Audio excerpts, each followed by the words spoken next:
আমাৰ চেনেলৰ অন্য এটা ভিডিঅ'লৈ আপোনালোকক স্বাগতম জনাইছোঁ। মই এটা বুটৰ ৰেচিপি লৈ আহিছোঁ, চানা চাট ৰেচিপি। এইটো ৰমজান মাহত আপোনালোকে বনাই খাব পাৰিব আৰু এই চেগতে মই সকলোলৈকে ৰমজান মাহৰ শুভেচ্ছা জনালোঁ। আৰু এই ৰেচিপিটো মই কেনেকৈ বনাইছোঁ চাওকচোন। মই একাপ বুট তিয়াই ৰাখিছিলোঁ এক ৰাতি। তিয়াই থৈ যেতিয়া কোমল হ'ল তেতিয়া মই টুকি ৰাখিলোঁ আৰু এটা প্ৰেছাৰ কুকাৰত দি বইল কৰি ল'লোঁ। এটা চিটি মৰাৰ পাছতো অলপ সময় মই চিমত দিছিলোঁ আৰু তেনেকৈ মই বুটখিনি বইল কৰি লৈছিলোঁ।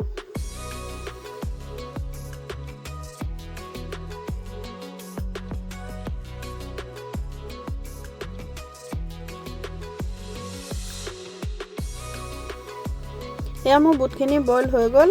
এইটো ৰোজা মাহত ইফতাৰত খাব পৰা বৰ ধুনীয়া এটা ৰেচিপি। এনেকৈ বনাই আপোনালোকে খাব পাৰিব। আৰু এটা মই বাতিত অলপ মছলা ৰেডি কৰি ল'লোঁ। এয়া দিলোঁ মই জিৰা আৰু ধনিয়া গুড়ি, হালধি অকণমান দিলোঁ। এনেকৈ মই এটা মছলা তৈয়াৰ কৰি ল'লোঁ। আৰু এই মছলাখিনি নিদিয়াকৈ আপোনালোকে এই ৰেচিপিটো বনাই খাব পাৰিব। এতিয়া মই এটা কেৰাহীত অকণমান মিঠাতেল দিছোঁ। মিঠাতেল অতি সামান্য দিলেও হয়। এনেকৈ মিঠাতেল অকণমান মই গৰম কৰি লৈছোঁ। লৈ পেলাই ইয়াতে মই কেইটামান জিৰা দিছোঁ, গোটা জিৰা দি ফোৰণ দিছোঁ। আৰু ইয়াতে মই এতিয়া অকণমান আদা থেতালি দিম।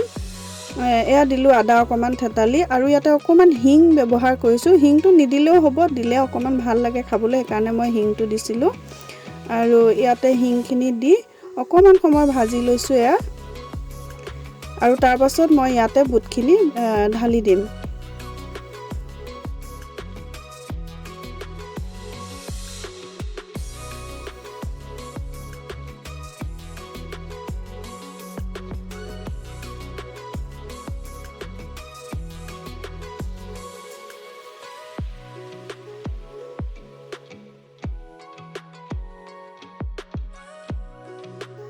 এতিয়া মই এই বুটখিনিৰ ওপৰতে মছলা পানীখিনি ঢালি দিছোঁ।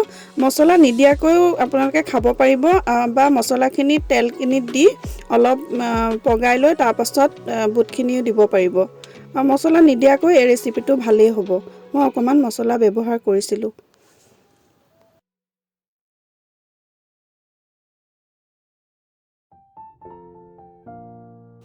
বুটখিনি বনোৱা হৈ গ'ল। এইটো এটা বাতিলৈ মই বুটখিনি উলিয়াই লৈছোঁ। আৰু ইয়াতে মই কিছুমান বস্তু এড কৰিম, চাই থাককচোন।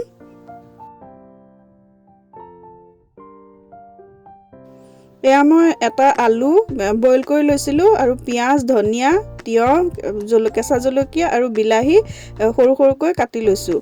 আপোনালোকে যিমান খায় সিমানখিনি ইউজ কৰিব পাৰিব।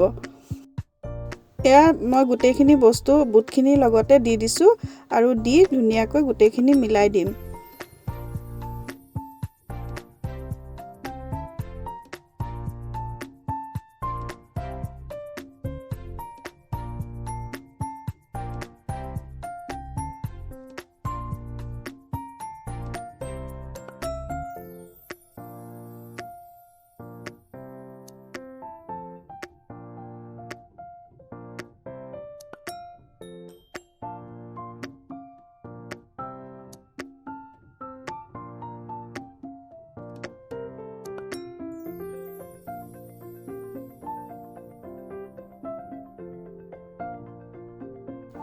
এতিয়া ইয়াতে দিলোঁ ক'লা নিমখখিনিও দিলোঁ। আৰু ইয়াত এতিয়া মই দিম চাট মছলা আৰু দিম আমচুৰ পাউডাৰ। আপুনি ইয়াতে নেমু ৰসো ব্যৱহাৰ কৰিব পাৰিব। নেমু ৰস দিলেও এই ৰেচিপিটো খাবলৈ খুব ভাল হয়। এয়া গোটেইখিনি মই ভালদৰে মিলাই দিছোঁ চামুচ এখনেৰে।